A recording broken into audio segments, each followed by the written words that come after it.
Chapter 1, The Weight of Gold.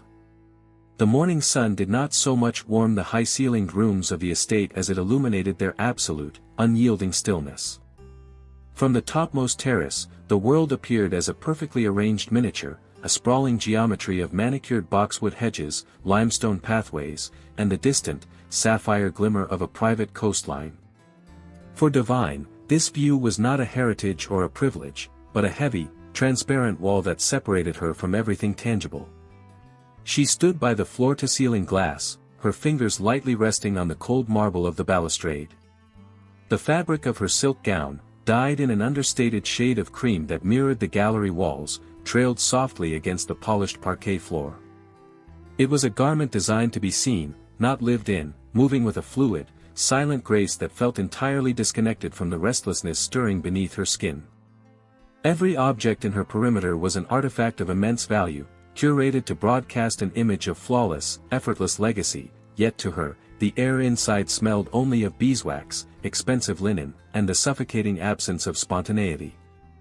Downstairs, the house operated on an invisible clock of absolute perfection. Silver platters were polished to a mirror sheen, crystal carafes were filled with ice water that never left a condensation ring on the mahogany surfaces, and the heavy velvet drapes were drawn back at the exact angle required to maximize natural light without ever allowing the harsh glare of the sun to fade the antique tapestries. Divine moved through these spaces like a phantom in her own life.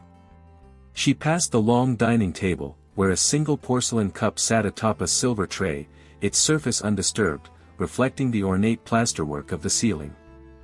The silence of the mansion was vast and heavy, broken only by the rhythmic, distant ticking of a grandfather clock that seemed to measure the slow evaporation of her youth. Every path before her was already paved, every choice predetermined by a surname that demanded conformity above all else. Her family's expectations hung in the humid summer air like an unwritten decree. She was to be the quiet custodian of this museum, an ornament matching the high-end editorial perfection of the estate.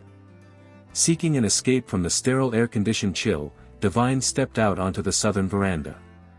The summer heat hit her immediately, a thick, heavy wave that smelled of parched earth and blooming jasmine. It was the only honest thing in her immediate surroundings. She walked to the edge of the stone terrace, looking past the grand fountains that tossed water into the air in predictable, mechanical arcs. Beyond the iron gates of the inner garden lay the rugged, untamed perimeter of the property, where the grass grew wild and the ancient oak trees cast long, chaotic shadows. It was there, at the boundary where her curated universe met the raw realities of the outside world, that a sudden movement caught her eye. Through the shimmering heat waves, a rusted flatbed truck was pulling up to the old stone wall at the very edge of the estate. The engine cut out with a loud, metallic shudder that rattled the heavy silence of the morning, a sudden, jarring note of discord that instantly shattered the carefully maintained illusion of her sanctuary. Divine leaned forward, her gaze locking onto the distant figure stepping down from the cab, her heart quickening slightly at the unexpected intrusion of something unpolished, unpredictable, and entirely alive. Chapter 2, The Salt of the Earth. The air at the lowest boundary of the estate did not possess the cool, lavender-scented stillness of the upper terraces. Instead, it was thick with the scent of dry red clay, crushed weeds, and the sharp, metallic tang of gasoline. For Sam, the summer heat was not something to be observed through a pristine pane of glass, but a heavy, physical weight that pressed down on his shoulders from the moment the dawn sky turned from gray to an unforgiving, pale blue. He stood in the bed of the rusted flatbed truck, his boots caked in the fine dust of the country roads, lifting a heavy iron sledgehammer with a rhythm born of long, exhausting necessity. Every muscle in his forearms strained beneath skin darkened and toughened by years spent under the open sky, his hands covered in a map of calluses and small, faded scars that told the story of endless survival. His clothes, a faded, oil-stained canvas shirt and utilitarian trousers, were worn to the point of softness, holding the grit of a dozen different job sites. To Sam, this day was identical to the hundreds that had preceded it, a calculation of physical endurance against the ticking clock of a meager daily wage. Dropping the hammer onto the truck bed with a dull, resonant clang, Sam wiped the stinging sweat from his forehead with the back of his sleeve. He looked up at the monumental stone retaining wall that separated the dusty public road from the soaring, emerald lawns of the estate. The structure was ancient, its heavy granite blocks shifting under the pressure of the earth behind them, crumbling at the base where wild ivy had burrowed into the mortar. His task for the next 2 months was to dismantle the compromised sections by hand, clear the debris, and rebuild the barrier block by grueling block. Looking up, the sheer scale of the property felt absurd, an intimidating fortress of wealth that seemed to block out the very horizon. He could see the distant, white stone balconies of the main mansion gleaming like teeth against the green hillside, a place so remote from his own experience that it felt like a theatrical backdrop rather than a home where real people lived. In Sam's world, security was a fragile, day-to-day negotiation. Wealth was not an inheritance or an asset, but a distant, unapproachable sun that generated heat but offered no real light to those working in its shadow. He unloaded his heavy iron chisels, a wooden level, and a bucket of thick, gray mortar, arranging them along the base of the wall with a methodical precision that was its own form of quiet dignity. Though his tools were weathered and his truck lacked a functional tailgate, there was an unspoken pride in the way he approached the stone. He understood the material, he knew exactly where to strike a fractured block to split it cleanly, and he respected the slow, unhurried patience required to make something broken whole again. As the morning progressed and the sun climbed higher, baking the earth until the air shimmered with heat waves, Sam fell into a deep, hypnotic rhythm. The scraping of his trowel against the stone and the rhythmic thud of his boots against the hard-packed dirt became the only sounds in the valley. Yet, despite the isolation of his task, an unfamiliar sensation began to prickle at the back of his neck. He paused, his breath coming in heavy, measured drafts, and allowed his gaze to wander upward past the rows of ancient oaks to the high southern veranda of the mansion. There, catching the light against the dark opening of the stone arches, a small, pale silhouette stood completely still, watching. Sam did not lower his head or turn away, he simply stood in the blinding dust, his hand resting on the rough granite, acutely aware of the vast, silent distance stretching between his earthbound labor and that solitary figure in the sky. Chapter 3, The Broken Canvas. The transition from midday to early afternoon brought no relief from the heat, which had settled over the estate like a thick, translucent dome. For Divine, the restless energy that had kindled on the veranda could no longer be contained within the silent, air-conditioned galleries of the mansion. Driven by a vague, unnamed curiosity, she had changed into a simple linen sundress, though its fine weave and pale, unblemished color still betrayed its high cost, and walked down through the tiered gardens. As she descended, the immaculate order of the upper terraces gradually gave way to a more forgotten terrain, where the gravel paths were overgrown with rogue weeds and the scent of wild, unpruned roses grew heavy in the stagnant air. Her leather sandals made no sound against the grass as she neared the old boundary wall, but the sharp, rhythmic ring of steel hitting stone grew louder with every step. She stopped behind the thick trunk of an ancient oak tree, her breath caught in her throat, observing the man who had disrupted the predictable rhythm of her summer. From this closer vantage point, the sheer physicality of his labor was striking. She watched the precise sway of his shoulders, the gleam of sweat tracking through the red dust on his skin, and the intense, quiet focus etched into his features as he wrestled with a massive, fractured block of granite. Sam, entirely absorbed in the stubborn resistance of the stone, was unaware of the audience hidden in the shadows of the oak. The particular block he was attempting to dislodge was deeply embedded in the clay, its jagged edges locked tight by decades of shifting earth and intertwined root systems. He wedged his heavy iron crowbar into a narrow fissure at the base, throwing the entire weight of his torso against the lever. The metal groaned under the immense strain, and for a long moment, nothing moved. Sam reset his stance, his boots digging into the loose dirt, his chest heaving as he gathered his strength for a final, violent push. With a sharp, cracking sound that echoed through the quiet valley, the stone suddenly gave way, tumbling forward into the dirt in a small avalanche of dry mortar, pulverized clay, and gray dust. The force of the sudden release caught Sam off balance, his boot slipped on a patch of loose gravel, and his arm collided sharply with the jagged edge of the neighboring wall, sending his wooden toolbox and a bucket of freshly mixed, liquid mortar crashing to the ground, scattering his implements into the weeds. The crash broke the spell of Divine's concealment.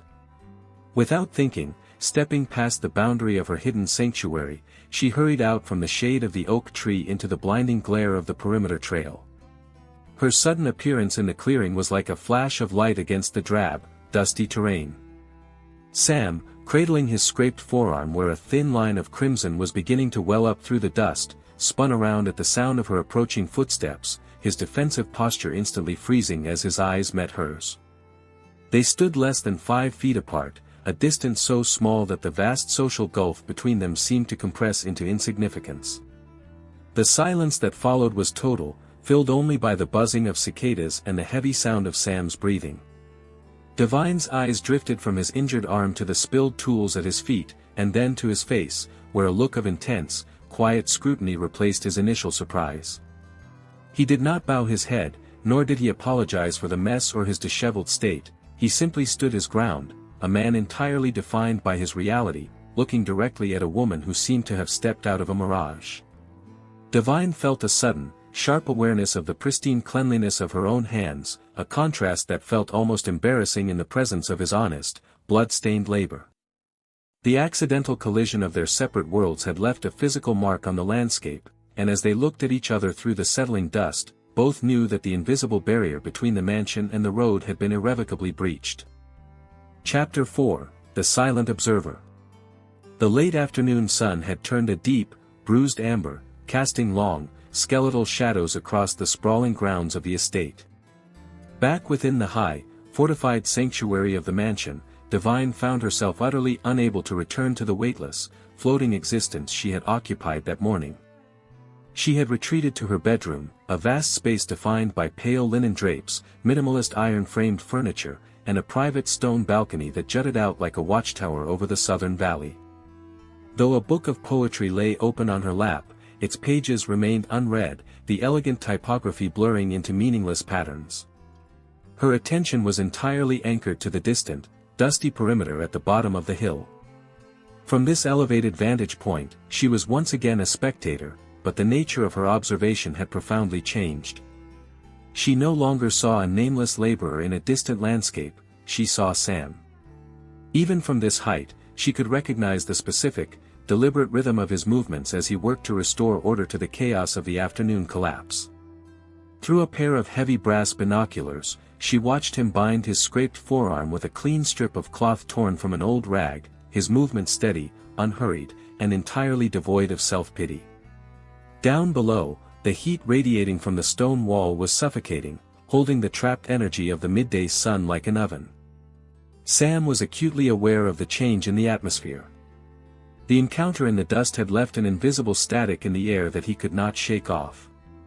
As he stooped to retrieve his scattered chisels from the tall weeds and wiped the spilled mortar from the base of the granite blocks, his eyes kept drifting, almost against his will, toward the soaring white facade of the mansion. He did not need binoculars to know she was there. The small, pale figure on the high balcony was a constant, luminous presence against the dark, shuttered windows of the estate. He could feel the weight of her gaze tracking him as he lifted a heavy, freshly squared stone and guided it into place on a new bed of mortar. It was a strange, silent companionship, born of an absolute lack of contact.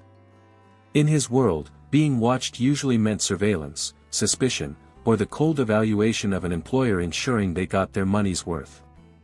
But this gaze felt entirely different, it was filled with a quiet, heavy longing that mirrored his own exhaustion, an acknowledgement of a shared isolation that existed on both sides of the iron gates. As the dusk began to deepen, painting the sky in shades of violet and dusty rose, the rest of the world seemed to fade away, leaving only the two of them anchored to their respective posts. Sam worked later than usual, determined to finish the foundational layer of the rebuilt section before the light failed completely. Each time he swung his mallet or checked the alignment of a stone with his level, he did so with a heightened consciousness, knowing that every movement was being translated through the distance to the lonely woman on the balcony. For Divine, watching him became a form of survival, a way to anchor her own drifting, purpose-deficient existence to something raw, real, and undeniable. She saw the physical toll of his day, the sag of his shoulders when he finally paused to drink from his rusted canteen, the way he rested his forehead against the cool stone of the wall for a brief, vulnerable moment before gathering his tools. When the darkness finally swallowed the valley, rendering the perimeter invisible, a profound sense of emptiness returned to the high terrace. Sam loaded his truck in the near darkness, the distant slamming of the metal cab door signaling the end of the silent vigil, leaving Divine alone in the luxury of her room, listening to the fading rattle of an old engine and realizing that her gilded cage had just become infinitely smaller. Chapter 5, Shared Shade. The arrival of July brought a shift in the summer, transforming the heat from a temporary burden into a permanent, suffocating presence that bleached the valley landscape to a pale, dusty amber.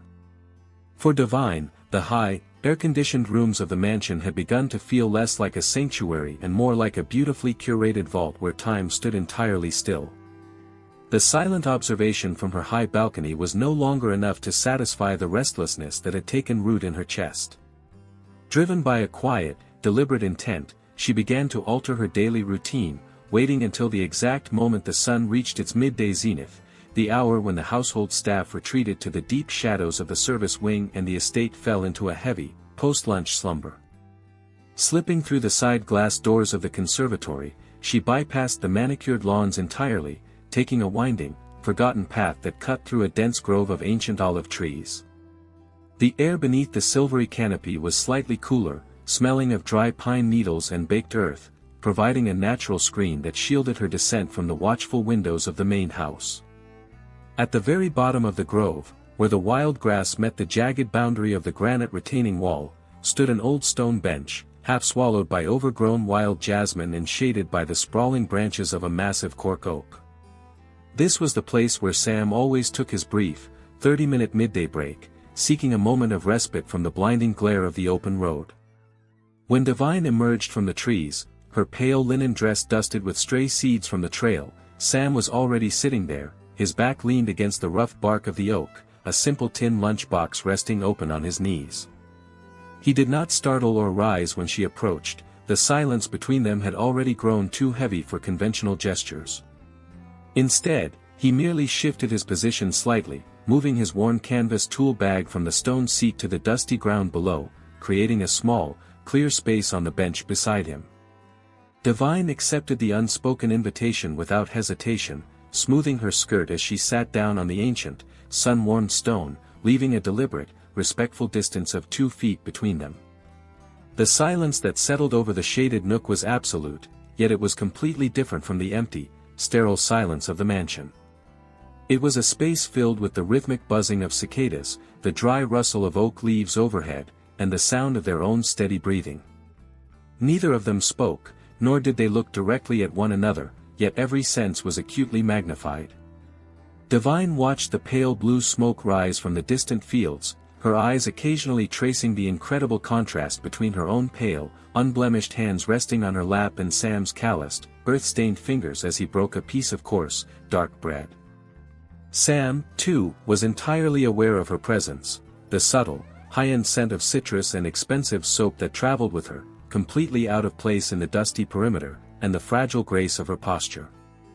They sat together as the sun beat down mercilessly on the world outside their shaded canopy, two people from entirely different universes finding a strange, equalizing neutrality in the simple act of sharing a shadow. For 30 minutes, the invisible walls of class, wealth, and expectation dissolved into the humid air, leaving only two solitary figures anchored to the same stone bench, quietly binding their days together without a single word. Chapter 6, Midsummer Haze. The middle of July brought with it a heavy, distorting haze that seemed to suspend the entire valley in a state of dreamlike stagnation. The horizon blurred into a chalky, pale blue, and the heat became so intense that even the birds fell silent, leaving the cicadas to drone a relentless, vibrating soundtrack that filled every corner of the day. Inside the mansion, the air conditioning hummed with a desperate, mechanical effort, but for Divine, the artificial chill only served to highlight the unnatural nature of her isolation. Her thoughts were constantly drawn back to the old stone bench beneath the cork oak, a place that had become the true center of her geography. Yet, as the family obligations and the watchful eyes of her mother's social circle grew more restrictive, her physical visits to the boundary wall became harder to engineer without drawing suspicion. A subtle, unspoken shift occurred between Divine and Sam. Unable to share the physical shade every day, they began to communicate through a quiet language of objects, small, silent tokens left behind like markers on an invisible trail.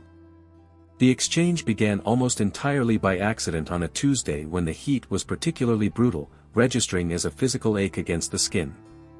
Knowing Sam would be working through the worst of the afternoon glare to finish a difficult structural corner, Divine had walked down to the conservatory edge earlier than usual. Instead of staying, she placed a dark, sweating glass bottle of water, infused with fresh mint from the estate greenhouses, on the flat stone ledge where Sam always laid his level. When Sam arrived at his post after a grueling trek from his truck, his throat parched and his shirt clinging to his back, he found the cold bottle resting exactly where he needed it. The glass was still beaded with condensation, a luxurious, icy contrast to the blistering environment. He didn't look up at the house, nor did he look for her in the shadows, he simply drank the crisp, clean water with a slow, profound gratitude, holding the cold glass against his pulsing wrists to lower his body temperature, recognizing the quiet act of care for exactly what it was. By the next morning, the language had found its rhythm of reciprocity. When Divine returned to the stone bench during her brief afternoon escape, the empty bottle was gone, replaced by a perfectly smooth, oval river stone. It was a pale, bluish-gray pebble, polished to a satin finish by decades of water currents, entirely different from the rough, angular granite blocks Sam spent his days splitting.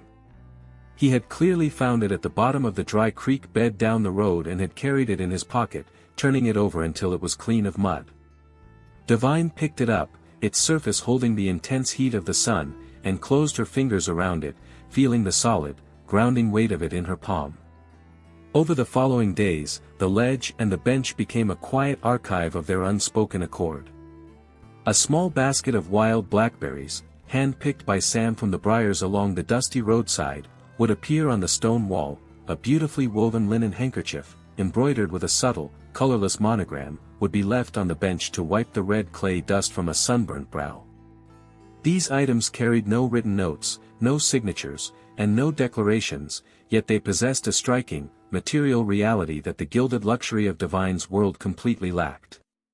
They were proof of an ongoing, silent conversation that occurred entirely beneath the radar of the estate, a collection of anchors keeping them both tied to the same secret frequency as the midsummer heat continued to bake the earth around them. Chapter 7, The Midnight Promenade. The suffocating weight of the July daytime heat did not entirely dissipate when the sun finally dipped below the western hills. Instead, it seemed to sink directly into the ancient masonry of the estate, radiating back out into the dark as a thick, velvet warmth. On this particular night, a restless, heavy insomnia had taken hold of the mansion, forcing Divine out of her motionless bed long before the midnight hours had reached their peak. The house around her was wrapped in a profound, artificial darkness, its security systems humming silently in the corridors, but the air inside felt spent, entirely devoid of oxygen. Draped in a dark, lightweight silk wrap that blended effortlessly with the shadows, she slipped past the sleeping quarters and stepped out into the midnight air. The moon was a sharp, brilliant crescent, casting a stark, silver illumination over the manicured terraces, transforming the familiar gardens into an alien landscape of deep ink and pale mercury. Guided only by the distant, rhythmic chirping of tree frogs, Divine began a slow, deliberate descent toward the lower perimeter, drawn by a strange, magnetic intuition that told her the valley was not as empty as it appeared. Down at the boundary wall, the darkness was broken by the dim, warm glow of a single battery-powered work light hooked to the rusted ladder of Sam's truck. The physical reality of his life left no room for the luxury of hitting a pause button when the sun went down. An unexpected delay in a gravel delivery earlier that week had left him dangerously behind schedule, forcing him to utilize the cooler night hours to mix a massive batch of structural mortar. He moved within the tight circle of golden light like a dark silhouette, his bare torso glistening with a mixture of sweat and fine stone dust as he methodically turned a heavy iron shovel through a trough of wet sand and lime. The wet, rhythmic slapping sound of the mortar being worked was the only noise breaking the vast stillness of the rural night. He was completely focused on the physical strain of his task, his body moving with a mechanical efficiency that kept the exhaustion at bay, when a subtle shift in the shadows just beyond the perimeter line caused him to freeze, his hands tightening around the smooth wooden handle of the shovel. Divine did not step into the circle of artificial light, nor did she make any sound to announce her presence. She simply came to a halt on the high earthen path that ran parallel to the stone wall, separated from Sam by a dense row of ancient, tangled olive trees. Through the gnarled branches, she watched him work, the silver moonlight catching the sharp lines of her profile while the golden glow of the work lamp illuminated his. For the next hour, they engaged in a strange, parallel promenade along the boundary of the property. As Sam moved down the length of the trench to lay a fresh course of granite blocks, Divine walked slowly along her upper path, matching his pace step for step, her dark silk wrap rustling faintly against the wild grass. No words were spoken across the short distance, and no glances were directly exchanged through the leaves, yet the awareness between them was total. The division between their worlds, the high, silvered sanctuary of the wealthy estate and the low, dusty trench of manual labor, felt both incredibly stark and entirely irrelevant under the vast, impartial night sky. They moved together in a synchronized, silent rhythm, two midnight ghosts acknowledging each other's solitary existence, binding their separate solitudes into a single, shared experience before the fading work light signaled the approach of the early dawn. Chapter 8, Traces of Dust. The transition into the final days of July brought an oppressive, static pressure to the atmosphere, a dryness that turned the clay paths into powdery ribbons of fine white earth. Inside the mansion, the world remained meticulously insulated against this reality. Servants constantly vacuumed the entryways, wiped down the high-end minimalist furniture, and ensured that no trace of the external world ever defiled the pristine, clinical white of the interior galleries. For Divine, this absolute cleanliness had become a form of psychological erasure, an ongoing effort to pretend that the raw, sweating earth at the bottom of the hill did not exist. A deep, rebellious impulse took root within her, an intense craving for something indelibly real. She no longer wanted to look like an untouchable painting, she wanted to feel the physical grit of the season. Deliberately bypassing her usual immaculate linen dresses, she chose a simple, lightweight cotton blouse and skirt, still undeniably high-end in their tailoring, but lacking the fragile, defensive stiffness of her formal wear, and walked directly into the center of the dust. Instead of staying on the manicured turf, Divine stepped onto the unpaved perimeter path where the heavy delivery trucks turned around, a zone completely thick with the pulverized limestone dust kicked up by Sam's labor. Every step she took sent up a small, powdery cloud that settled into the fabric of her shoes and coated her ankles in a fine, chalky film. She did not brush it away. She walked slowly along the very edge of the trench where Sam was actively working, her presence a striking, pale contrast against the heavy machinery and broken stone. As she passed his workspace, her skirt brushed against the rough, mortar-smeared edge of a newly laid granite block, leaving a long, gray smudge across the pale fabric. It was a deliberate act of defilement, a conscious decision to ruin the perfect, untouchable exterior her family demanded of her. She wanted to carry his reality on her skin, to break the invisible barrier that kept her clean while he spent his days covered in the soil of survival. Sam paused in his work, a heavy iron chisel held motionless in his gloved hand, his chest rising and falling in deep, measured breaths as he watched her.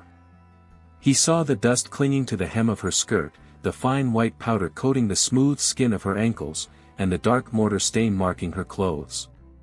There was no judgment in his gaze, only a profound, silent understanding of what she was doing.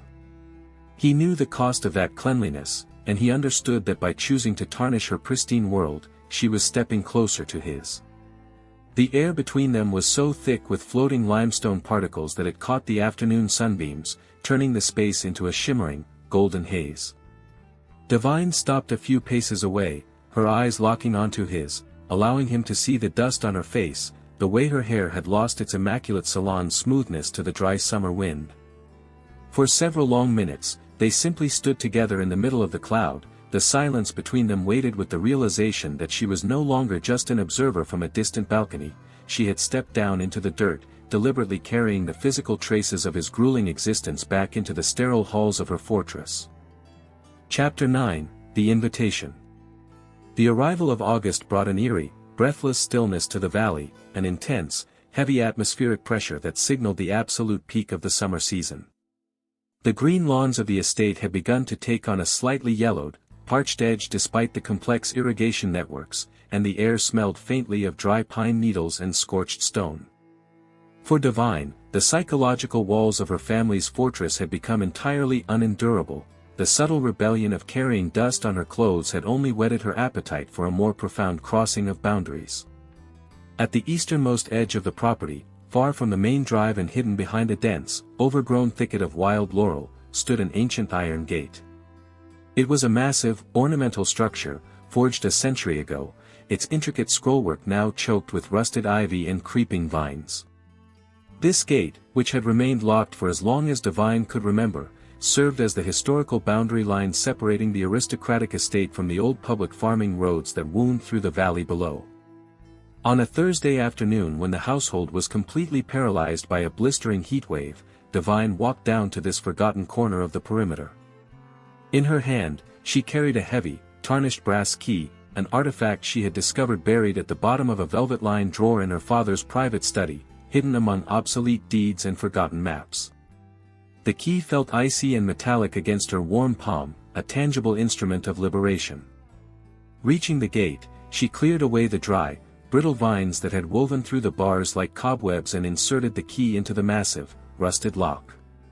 It took the full weight of her body to turn the mechanism, the internal gears protesting with a deep, grinding metallic groan that felt dangerously loud in the quiet afternoon air. With a sharp, sudden click, the bolt finally slid back. Divine did not push the gate completely open, instead, she swung it inward just a few inches, leaving it visibly ajar, a dark, yawning vertical gap in the seemingly impenetrable perimeter of her world. She retreated to the deep, dappled shadows of a nearby gazebo, her heart hammering against her ribs as she waited to see if her silent message would be received. It did not take long. Sam had been working just a few hundred yards down the perimeter wall, his ears attuned to every discordant sound in the valley. The distant, heavy groan of the iron lock had caught his attention instantly, a sound completely out of place in the mechanical routine of the estate. Leaving his tools resting against a granite block, he followed the boundary line through the tall, unmowed grass until he came upon the hidden laurel thicket. There, breaking the smooth, unbroken line of the iron fence, was the open gate. He stood at the threshold for a long, suspended moment, his boots resting on the dusty public road, looking across the boundary into the forbidden, hyper-manicured paradise of the wealthy. He saw the manicured paths, the distant marble fountains, and then, nestled in the shade of the gazebo, he saw Divine. She was watching him, her posture rigid, her eyes wide with a quiet, breathless anticipation. Sam understood the profound weight of what she had done. She had not just opened a physical door, she had dismantled the structural barrier that kept them apart. Slowly, deliberately, stepping past his own deep-seated instincts of caution and class boundaries, Sam crossed the threshold, his heavy work boots pressing into the pristine, forbidden soil of her world for the very first time. Chapter 10, The Storm Break. The intense, static pressure that had built up through the first weeks of August finally broke with a terrifying, sudden violence. By mid-afternoon, the sky had turned an ominous, bruised shade of charcoal, completely swallowing the blistering summer sun and plunging the valley into a premature, suffocating twilight. Divine had been walking near the lower edge of the estate, drawn back to the forbidden perimeter after the silent crossing of the gate, when the first heavy drop of rain struck the dry clay like a bullet. Within seconds, the heavens opened, unleashing a torrential downpour that turned the dusty paths into rushing, muddy streams. The wind howled through the ancient oak trees, tearing leaves from their branches and whipping the rain into blinding, horizontal sheets. Caught completely in the open, her thin cotton blouse instantly soaked and clinging to her skin, Divine ran blindly toward the nearest shelter, an abandoned, Victorian-era greenhouse nestled in a forgotten dip between the manicured gardens and the wild perimeter. Sam had been frantically trying to throw a canvas tarp over his exposed mortar troughs when the deluge hit, rendering further work impossible. Seeing the pale flash of Divine's dress disappearing into the overgrown thicket, he abandoned his tools and sprinted across the boundary line, bursting through the sagging wooden door of the greenhouse just as a crack of thunder rattled the sky. Inside, the air was thick, warm, and heavy with the scent of damp earth, rusted iron, and decades of overgrown fern systems that had shattered the lower glass panes. The rain hammered against the remaining overhead glass structure with a deafening, metallic roar, creating an intense, insular world that felt entirely removed from the rest of the planet. They stood at opposite ends of the small, humid enclosure, panting heavily, their bodies dripping water onto the cracked mosaic floor tiles. The space between them seemed to shrink instantly in the claustrophobic atmosphere, the fierce storm outside acting as an impenetrable wall that locked them together in a shared, unavoidable proximity. As the initial shock of the storm faded, a profound, charged silence settled inside the greenhouse, entirely distinct from the roaring chaos outside. Divine stepped closer to the center of the room, her shivering shoulders framing the absolute vulnerability of her wet, disheveled state. Her hair, usually pinned in an immaculate, high-end editorial style, hung in damp, heavy tendrils around her face. Sam watched her move, his own chest heaving as he wrung out his soaked canvas cap, the dark red clay from the wall smeared across his forearms and the fabric of his trousers. Moving with a quiet, instinctive care, he stepped toward a broken staging bench where an iron valve handle was choked with wild ivy. As he reached out to clear a tangled vine away from the slipping door frame to block the wind, Divine's hand moved toward the same spot. Their fingers brushed, a sudden, electric contact of her soft, rain-cooled skin against the rough, calloused heat of his palm. Neither pulled away. The contrast between them was total, yet in that humid, forgotten sanctuary, the external definitions of wealth and poverty were utterly washed away by the storm, leaving only the raw, undeniable reality of two people holding their ground against the elements. Chapter 11, Tangible Shadows. The violent fury of the afternoon storm passed as quickly as it had arrived, leaving behind a world that felt fundamentally altered, heavy with moisture and draped in a profound, dripping stillness. The torrential sheets of rain slowed to a rhythmic, lazy tapping against the glass canopy of the old greenhouse, and the dark, bruised clouds began to fracture, allowing the late afternoon sun to pierce through the damp air in sharp, brilliant shafts of golden light. Inside the humid enclosure, the air remained dense and suffocatingly warm, smelling of steamed moss and wet, ancient iron. The fleeting physical contact at the door frame had left an indelible mark on the small space, an unspoken reality that hung between them like a physical weight. Divine did not step back into the safety of the shadows, nor did she attempt to restore the immaculate, defensive posture that had defined her life before the rain. Instead, she stood perfectly still in the center of the mosaic floor, watching the sunlight catch the fine, airborne water droplets that drifted around Sam like a halo of gold dust. Sam remained anchored to the spot near the iron valve, his large, calloused hand still hovering near hers, his fingers holding the memory of her soft, cool skin. The immediate crisis of the weather had dissolved, but the social danger of their current position had instantly amplified. Anyone looking down from the high windows of the mansion could see the dark silhouette of the greenhouse, and the realization that they were hiding together in the ruins of the past was a dangerous secret. Yet, looking at Divine, he saw no fear or regret in her wide, steady eyes. He observed the way the damp linen of her dress clung to her shoulders, the way the fine white fabric was now permanently stained with the gray grime of the old greenhouse bench, and he recognized a quiet, stubborn defiance that matched his own. Slowly, with a deliberate gentleness that belied his massive strength, he reached out and brushed a stray, wet tendril of hair away from her cheek, his rough thumb lightly grazing the smooth, unblemished line of her jawline. It was a gesture stripped of all social context, a pure acknowledgement of one human being reaching out to another across an impossible divide. Divine did not flinch from the roughness of his touch, rather, she leaned into it slightly, her breath escaping in a soft, shaky sigh that was instantly swallowed by the vast silence of the garden. The contrast between them was no longer just an abstract concept or a distance measured in yards, it was a tangible, physical sensation. She could feel the dry, textured heat of his skin, the small ridges of hardened skin on his palm that had been earned through years of unyielding labor, and it felt infinitely more substantial than the smooth, polished marble and cold silver of her daily existence. For several long, suspended minutes, they remained locked in this silent communion, the world outside continuing its slow, dripping recovery from the storm. They were two figures caught in a landscape of tangible shadows, frozen in a moment of absolute equality that could only exist within the decaying walls of a forgotten greenhouse. When Sam finally lowered his hand, the space between them felt charged with a new, dangerous understanding. The invisible lines had not just been crossed, they had been entirely erased, and as they prepared to return to their separate lives, both knew that the pristine isolation of the mansion could never hold her the same way again. Chapter 12, Escape from the Citadel. The mid-August evening brought a different kind of suffocating weight to the estate, one constructed not of heat, but of social obligation and performance. The grand mansion was ablaze with brilliant, crystalline light, its high-arched windows casting long, glowing rectangles across the dark manicured lawns. Inside, a lavish family gala was underway, a glittering assembly of the region's wealthiest families moving to the muted, polite rhythms of a live string ensemble. Divine stood at the edge of the grand ballroom, her body encased in a spectacular, high-end editorial gown of dark emerald silk, her neck adorned with a heavy choker of diamonds that felt less like jewelry and more like a collar.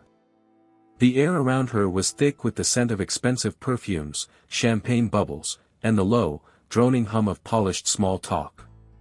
Every eye in the room was a potential judge, every conversation a reminder of the pre-mapped, sterile future her parents had secured for her.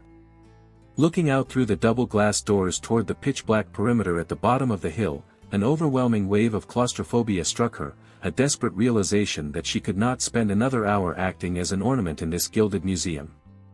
Slipping unnoticed past the ice sculptures and the hovering waitstaff, Divine bypassed the main exits and descended into the dark, labyrinthine pathways of the lower gardens. She ran, her heavy silk skirt gathered tightly in her hands, her diamond jewelry clicking softly against her collarbone as she abandoned the brilliant citadel behind her. The cold night air hit her face, a welcome shock after the stagnant luxury of the ballroom. Reaching the old iron gate at the eastern boundary, she found Sam waiting in the deep shadows of the laurels, his rusted flatbed truck parked quietly on the unpaved public road with its headlights extinguished. He had seen the blazing lights of the mansion from his small cottage down the valley and had known, with a silent, intuitive certainty, that the pressure would drive her to the edge. He stood beside a weathered, heavy-framed bicycle, his only reliable means of personal transport, his dark silhouette a stark contrast to the distant, glowing fortress on the hill. There was no hesitation in their movements. Divine reached the threshold, her breathing ragged, and without a single word, she climbed onto the sturdy metal rack behind Sam's leather seat, her emerald silk dress draping over the black metal framework like a fallen banner. Sam gripped the handlebars, his calloused hands tightening as he pushed off, his muscular legs driving the pedals forward with a steady, rhythmic strength. They plunged down the dark, winding country road, leaving the estate's surveillance cameras and iron fences behind. The speed of their descent generated a fierce, cool wind that tore the elaborate pins from Divine's hair, sending it streaming wild and free behind her. She wrapped her arms tightly around Sam's waist, pressing her cheek against the rough, canvas fabric of his shirt, feeling the solid, unyielding heat of his body and the powerful cadence of his heart. The fragrance of expensive perfume mingled with the raw scents of night jasmine, ditch water, and the oil of the chain drive. They rode deeper into the black, open countryside, moving away from the light, two fugitives from separate realities escaping into an impartial darkness where the artificial structures of status and wealth could no longer track them. Chapter 13, The Secret Shore. The midnight wind grew thick with the sharp, primordial scent of brine, rotting kelp, and cold stone as the narrow dirt track finally dissolved into a vast expanse of dark, windswept shingle. They had left the country roads far behind, descending a steep coastal ravine where the trees grew stunted and twisted by the relentless maritime gales.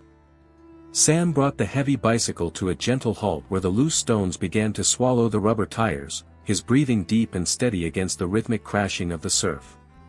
Divine slid down from the metal rack, her emerald silk gown now wrinkled and carrying a faint streak of black grease from the chain drive, its long train gathering the tiny, polished black pebbles of the beach like a net. Before them lay a hidden crescent bay, completely cut off from the luxury resorts and private beaches further up the coast by towering, jagged limestone cliffs that rose like black walls against the star-strewn sky. The moon was high and cold, casting a fierce, silvery wash across the churning water, turning the incoming tide into rows of luminous, breaking foam. In this wild, Uncurated space, there were no manicured hedges, no security gates, and no architectural geometry to dictate how a body should move or what a person was worth. Divine walked toward the water's edge, the heavy silk of her dress rustling loudly against the shifting stones beneath her feet. With a sudden, liberating motion, she reached behind her neck and unclasped the heavy diamond choker, its brilliant stones catching the moonlight one last time before she dropped it carelessly onto a flat, salt-crusted boulder. She did not look back to see where it landed. Stepping directly into the surf, she allowed the freezing, dark sea to rush over her satin evening shoes and soak the hem of her gown, the heavy salt water instantly weighting the fabric, grounding her to the raw physical reality of the coast. Sam followed her slowly, his heavy boots crunching against the pebbles, his gaze fixed on her silhouette against the vast, shifting horizon. He stopped a few feet away, his canvas shirt damp from the ocean spray, his face illuminated by the pale, impartial light of the stars. For the first time since their eyes had met across the broken stone wall, they stood in a landscape that belonged to neither of them. The sea did not recognize the surname that gave Divine her fortress, nor did it care about the calluses on Sam's hands, it treated them with the same cold, massive indifference. Moving closer, Sam reached down and took her hand, his large fingers closing over hers, anchoring her against the steady pull of the undertide. They stood together as the waves broke around their ankles, watching the vast, black line where the water met the sky. The silence between them was deeper than the ocean, filled only with the ancient, mechanical roar of the tide and the cold rush of the wind, a moment of absolute, uncomplicated equality that existed entirely outside of time, status, and the closing borders of their everyday lives. Chapter 14, The Encroaching Shadows. The return from the secret shore felt less like a transition and more like a slow, crushing descent back into an iron cage. By the time the first pale, gray streaks of a late August dawn began to bleach the eastern sky, Divine was back within the towering walls of her room, the emerald silk gown hidden away at the bottom of a locked trunk, its hem still stiff with dried sea salt and sand. The illusion of her absolute freedom had evaporated with the morning mist, replaced by a cold, sharp spike of paranoia that seemed to vibrate through the very structure of the mansion. The atmosphere within the estate had subtly shifted overnight, the quiet, invisible machinery of the household was suddenly loud and intrusive. Private security guards, usually confined to the outer gates, were now pacing the lower gravel paths with a rhythmic, crunching precision, their dark uniforms breaking the clean lines of the boxwood hedges. Security cameras, newly installed at the blind corners of the conservatory and near the forgotten laurel thicket, swiveled with a smooth, mechanical hiss, their glass lenses tracking every shadow that moved along the perimeter. The tightening of the citadel was not merely structural, it was deeply social. During the formal afternoon tea on the eastern veranda, the silence between Divine and her mother was a sharp, jagged weapon. No direct accusations were made, to speak of an indiscretion aloud would be to admit its possibility, but the cold, evaluating stares and the deliberate positioning of family associates along the terrace spoke volumes. Divine sat perfectly still, her porcelain cup rattling slightly against its saucer, a sound she masked by tightening her grip until her knuckles turned a bloodless white. Every conversation around her felt like a subtle interrogation, a carefully constructed web of expectations designed to pull her back into the predictable, high-end lineage her family demanded. From her seat under the striped awning, she could see down to the boundary wall where Sam was working. The distance between them, which had shrunk to nothing on the black shingle beach, had suddenly yawned wide again, transformed into an impassable chasm of iron, stone, and watchful eyes. Down below, Sam felt the tightening of the noose with an acute, survivalist instinct. The casual indifference the estate staff had previously shown him had transformed into an active, freezing hostility. A private security vehicle now parked permanently at the edge of the public road, its engine idling with a low, menacing rumble that disrupted the steady rhythm of his hammer. The supervisor of the estate's grounds had descended to the wall twice that morning, not to review the quality of the granite placement, but to stand with arms crossed, silently counting the minutes of Sam's breaks and watching his movements with an unmistakable expression of suspicion. Sam did not lower his head, nor did he allow his hands to falter as he mixed his mortar, but the muscles in his jaw were locked tight. Each time he lifted a heavy stone, he could feel the cold, mechanical lenses of the new cameras tracking his posture, recording his presence as an unwanted infection in their perfect, manicured world. The summer was bleeding out, its vibrant, golden light giving way to the long, gray shadows of an encroaching autumn, and as he looked up at the high terrace through the shimmering heat waves, the silent awareness between him and divine was no longer filled with the warmth of shared secrets, but with the heavy, suffocating dread of an inevitable countdown. Chapter 15, The Unsent Letter. The late August heat had lost its brilliant, golden vitality, turning instead into a dry, stagnant weight that smelled of parched grass and dust that no longer settled. For Sam, the physical perimeter of his work had become a highly scrutinized zone of survival, an arena where every movement had to appear entirely mechanical and disconnected from the high terraces above. It was during the late afternoon shift, while he was clearing away the thick weeds at the very base of the ancient stone wall where it joined the forgotten laurel thicket, that his hand brushed against something foreign hidden in the deep hollow of a loosened granite block. Tucked away from the reach of the swirling wind and the newly installed security cameras was a delicate, shimmering fragment of luxury, the expensive silk scarf Divine had worn during one of her early descents to the border path. It had been left there intentionally, tucked into the masonry like a secret message meant for his hands alone, a physical anchor left behind in the wake of their forced separation. Lifting the fabric from the dark clay, Sam brought it into the dim light of the truck bed, his rough, calloused thumbs catching slightly on the incredibly fine weave of the silk. It was dyed in a soft, muted shade of rose that seemed completely alien against the drab, oil-stained canvas of his tool bags and the rusted iron of his sledgehammers. Holding it, he could still detect the faint, unmistakable scent of her citrus perfume, a clean, high-end fragrance that instantly cut through the suffocating odor of mortar dust and gasoline that defined his everyday existence. He did not smooth it out or attempt to fold it, instead, his large fingers simply closed tightly around the fragile material, crushing it into his palm as if he could squeeze the very essence of that fleeting summer freedom out of the fabric. The scarf was an unspoken artifact, a tangible declaration that despite the patrolling guards and the mechanical rotation of the surveillance lenses, the reality of what had occurred between them could not be completely erased by the family's reasserted authority. For more than an hour, Sam sat on the tail of his truck in the fading light, his tools lying neglected in the dirt as he stared down at the silk in his hand. He possessed no paper, no expensive monogrammed stationery, and no polished words to construct a reply that could ever traverse the social chasm between his cottage and her mansion. The concept of writing a letter was an absurdity in his world, his realities were communicated through the weight of stone, the precision of a level, and the physical endurance of his body. Yet, the desire to respond, to leave an undeniable mark of his own presence within her perimeter, was an ache he could not ignore. He took a small piece of heavy, gray slate that he had chipped from a broken block and, using the sharp point of an iron mason's nail, began to scribe a single, deep groove into the surface of the stone, a clean, wordless line that tracked the exact horizon they had watched together at the secret shore. It was an unsent letter, an unreadable message inscribed on the material he understood best, left resting on the flat stone ledge beneath the cork oak where she had once left her mint water, a silent, heavy counterweight to the fragile silk he now tucked safely away into the inner pocket of his worn canvas vest. Chapter 16, The Final Project. The final days of August descended upon the valley with a crisp, unrelenting clarity that began to strip the vibrant, golden hue from the landscape, replacing it with the dry, pale tones of early autumn. For Sam, this seasonal shift brought with it a profound, physical finality that could no longer be ignored or delayed.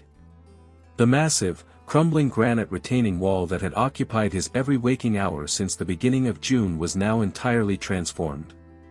The fractured, displaced blocks had been systematically removed, the deep root systems of rogue ivy cleared from the foundational trenches, and a completely new, flawless expanse of dark, meticulously squared stone now stood in their place. Every joint was packed with smooth, gray mortar that had dried to an iron hardness, and every course of granite sat perfectly level, a monumental testament to his individual endurance and craftsmanship. The chaotic, porous gap that had originally allowed their separate worlds to collide had been structurally sealed, the physical barrier separating the public road from the soaring, emerald lawns of the estate was once again whole, imposing, and completely impenetrable. Sam stood in the bed of his rusted flatbed truck, his large, calloused hands resting on the smooth wooden handle of his broom as he swept the remaining stone dust from the newly laid path. He looked up at the completed structure, his muscles aching with a familiar, deep-seated exhaustion that offered no real sense of accomplishment this time. The completion of the wall signaled the official termination of his employment contract with the estate. There were no more blocks to split, no more trenches to dig, and no more justifications for his presence along the perimeter of her world. His weathered tools, the heavy iron chisels, the wooden level, the scarred sledges, and the empty mortar buckets, were all neatly arranged and bound with heavy twine in the back of the vehicle, ready to be transported to whatever meager municipal job site awaited him next down the valley. The space at the base of the wall felt suddenly vast and empty, stripped of the daily purpose that had anchored his summer to the solitary figure on the high terraces above. From her high-arched bedroom window, Divine watched the finality of his movements with a suffocating, heavy dread that tightened like a band around her chest. She saw him load the last of the wooden crates, saw the rhythmic, deliberate sweep of his broom, and realized that the clock had officially run out. The estate was already preparing for her departure as well. Downstairs, heavy leather trunks were being lined with tissue paper, and her parents were finalizing the arrangements for her winter relocation to a prominent city estate, a move designed to finalize the predictable, high-end lineage they had chosen for her. The freedom of the summer beach, the humid sanctuary of the old greenhouse, and the silent shade of the cork oak were being systematically folded away like obsolete garments. She looked down at her own pale, unblemished hands, then down at the small piece of carved slate Sam had left for her beneath the oak tree, which she now kept hidden inside the satin lining of her jewelry case. As Sam climbed into the cab of his truck and the engine roared to life with its familiar, metallic shudder, Divine leaned her forehead against the cool glass pane, watching the rusted flatbed slowly pull away down the dusty country road, leaving behind a flawless wall of silent granite and a landscape that felt completely drained of life. Chapter 17, The Gilded Cage Tightens. The arrival of September brought an artificial, brittle brightness to the estate, as if the entire landscape were being polished to hide the decay of the season. The vibrant green of the lawns had been systematically revived by a heavy application of chemical fertilizers, and the fallen autumn leaves were swept away by teams of silent gardeners before they could ever touch the pristine gravel paths. Inside the mansion, the atmosphere had solidified into a dense, inescapable performance of status and expectation. Divine sat in the formal morning room, her body encased in a stiff, high-end editorial suit of structured wool, her posture dictated by the rigid framework of the antique armchair. Across from her, her mother moved a heavy silver spoon through a delicate porcelain cup of tea with a slow, hypnotic precision that felt entirely menacing. No mention was ever made of the missing diamond choker, nor of the salt-stained emerald dress hidden in the depths of her closet, but the silence between them was a heavy, suffocating weight that left no room for breath. The social calendar of the family had accelerated with a desperate, calculating velocity, as if to overwrite the brief, wild rebellion of her summer. Prominent families from the city were constantly arriving at the estate, their luxury vehicles lining the main drive like a fleet of polished beetles. Divine was paraded through an endless sequence of formal luncheons, charity galas, and private gallery openings, her presence required to anchor a series of high society alliances that had been mapped out long before she was born. Every conversation she endured was a variation of the same predictable script, a tedious, high-end cataloging of winter holiday destinations, elite university connections, and the structural stability of family fortunes. She moved through these crowded, glittering rooms like an actress who had forgotten her lines, her smile a frozen, cosmetic mask that never reached her eyes. The people around her were entirely hollow, their lives defined by an absolute adherence to a pedigree that demanded the complete eradication of any genuine, unchoreographed emotion. Whenever the heavy pressure of the parlor became entirely unendurable, Divine would look out through the massive glass windows toward the southern boundary of the property. The newly rebuilt granite wall stood out against the yellowing hills like an iron scar, its dark, level blocks a constant reminder of the man who had vanished from her perimeter.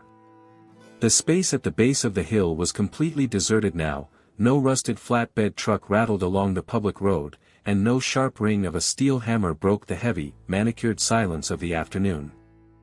The estate authorities had done their work with a terrifying efficiency, ensuring that the boundary was not merely structurally sound, but socially cleansed. Divine felt the walls of her family's citadel closing in on her with every passing hour, a creeping realization that her winter relocation to the city was not an upcoming travel plan, but a permanent, high society incarceration designed to strip her of the very memory of the secret shore. She looked down at her polished, manicured nails, feeling a deep, burning wave of resentment toward the spotless luxury that surrounded her, her mind constantly returning to the small piece of carved slate hidden in her jewelry case, the only honest, unyielding object she possessed in a universe built entirely of expensive illusions. Chapter 18, The Autumn Wind. The middle of September arrived with a sudden, violent drop in temperature, bringing a fierce, whistling autumn wind that swept down from the northern ridges and tore through the valley with an unyielding force. The heavy, golden amber haze of the summer was instantly obliterated, replaced by a sky of a cold, pale slate gray that offered no warmth to the parched earth below. Along the lower perimeter of the estate, the ancient oak trees groaned under the pressure of the gales, their leaves turning a brittle, rust-red before being ripped from the branches and scattered across the open public road. The newly rebuilt granite retaining wall stood stark and dark against this desolate background, its clean, gray mortar lines completely exposed to the harsh, unforgiving light of the changing season. The environment had lost all of its lush, secretive quality. The tall weeds where Sam had once hunted for his chisels were now trampled and dead, bleached to a pale straw color by the first frost of the early mornings. Inside the mansion, the heavy velvet drapes were drawn tight against the howling wind, but the chill seemed to penetrate the stone structure nonetheless, settling into the very marrow of Divine's bones. The house was in a state of frantic, quiet upheaval. Teams of movers in matching dark uniforms moved silently through the galleries, packing the high-end artwork into custom wooden crates and wrapping the minimalist furniture in heavy layers of protective canvas. The date for her winter relocation to the city estate had been moved forward by her father, an executive decision made with a clinical finality that left no room for protest. Divine stood in the center of her dismantled bedroom, her bare feet resting on the cold parquet floor where the heavy silk rugs had already been rolled up and removed. Before her lay a row of massive leather trunks, their interiors lined with crisp, white tissue paper that rustled loudly in the drafts, waiting to swallow the last remnants of her life in the valley. Driven by a sudden, desperate necessity to witness the space one final time before the iron gates were locked behind her, Divine wrapped herself in a heavy wool trench coat and stepped out into the gale. The autumn wind hit her like a physical blow, tearing her hair from its pins and stinging her eyes as she forced her way down the winding trail toward the lower gardens. The path felt entirely alien now, stripped of the vibrant jasmine and wild roses that had shielded her summer descents. Reaching the old stone bench beneath the cork oak, she found the area completely desolate. The branches overhead were thinning rapidly, dropping their acorns onto the stone seat with sharp, rhythmic cracks that sounded like tiny fractures in the silence. She sat down on the frozen stone, her gloved fingers tracing the deep, wordless line that Sam had carved into the small piece of slate, which she had pulled from her pocket. There was an intense, biting loneliness in the air, a sense of an ending that was absolute and irreversible. The summer had not just passed, it had been systematically dismantled by the turning of the calendar and the unyielding power of her family's will, leaving her alone in the wind with nothing but a fragment of inscribed stone to prove that the warmth had ever been real. Chapter 19, The Silent Horizon. The final morning of September arrived with a stillness so profound it felt almost artificial, a frozen snapshot of time before the definitive break. The fierce autumn winds that had spent the past week ravaging the valley had completely died down, leaving behind a sky of an immaculate, pale porcelain blue that possessed no depth and no warmth. A heavy, silver layer of hoarfrost had settled over the landscape during the night, coating the newly completed granite retaining wall in a delicate, crystalline sheath that shimmered like crushed diamonds in the weak morning light. Along the lower perimeter, the ancient cork oak stood half-naked, its dark, gnarled branches reaching up toward the cold sky like empty hands. The wild jasmine and laurel thickets were entirely dead now, their brittle, black stalks frozen solid against the hard clay earth. The vibrant, chaotic world that had nurtured her secret summer had been completely bleached of color, reduced to a stark, monochrome landscape where every line was sharp, clear, and utterly unforgiving. Inside the mansion, the silence was absolute, punctuated only by the distant, rhythmic echo of the heavy front doors being latched and locked. The packing was finished. The high-end minimalist galleries stood completely empty, their white walls bearing only the ghost-like square imprints where the valuable artwork had hung for generations. Divine stood at the center of the grand entryway, dressed in an immaculate, structured traveling coat of dark charcoal wool, her gloved hands clasped tightly in front of her. Beside her stood a mountain of leather luggage, each piece tagged with the elegant, printed destination labels of the city estate. Her parents were already waiting outside in the rear of the long, black luxury sedan, its engine idling with a low, imperceptible vibration that barely disturbed the frozen gravel of the driveway. There were no emotional farewells to be made, no backward glances allowed. The departure was being executed with the same clinical, high-society efficiency that governed every aspect of their lives, a strategic relocation designed to bury the summer under a mountain of urban engagements. Before stepping across the threshold into her permanent exile, Divine walked slowly to the large glass bay window that overlooked the southern slope of the valley.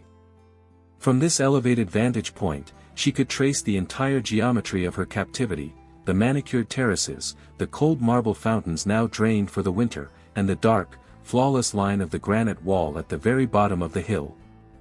Beyond that wall, running parallel to the perimeter, was the empty public road, its dusty surface now hardened into rigid, gray ruts by the frost. She leaned her forehead against the freezing glass pane, her eyes scanning the distant horizon one last time. There was no sign of life down below, no rusted flatbed truck, no rising dust clouds from manual labor, and no solitary figure waiting in the shadow of the trees. The separation was total, the boundary complete.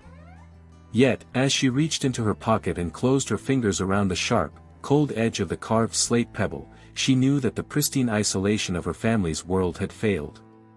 They had reclaimed her body, her name, and her schedule, but they could not cleanse the quiet rebellion that had taken root in her soul, a silent, unyielding horizon that would remain completely untouched by the city lights.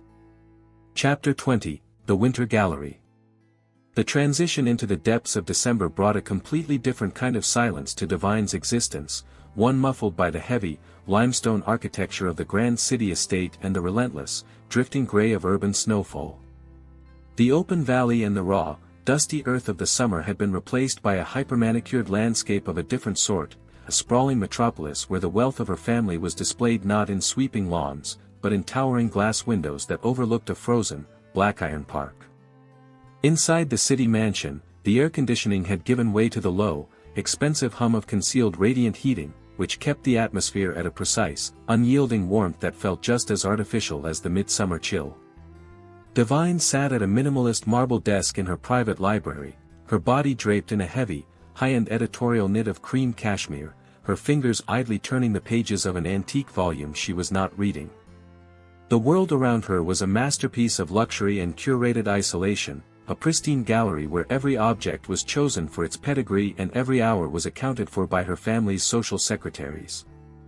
The city winter was an endless, glittering blur of charity galas, private theater boxes, and quiet, high-society dinners where the guest lists were vetted with clinical precision. Divine moved through these crowded, opulent spaces like a beautiful ghost, her presence an ornamental requirement that she fulfilled with a cold, flawless obedience. No one in her current circle ever spoke of the countryside, nor did they mention the sudden, sharp change in her demeanor that had settled over her since the end of September.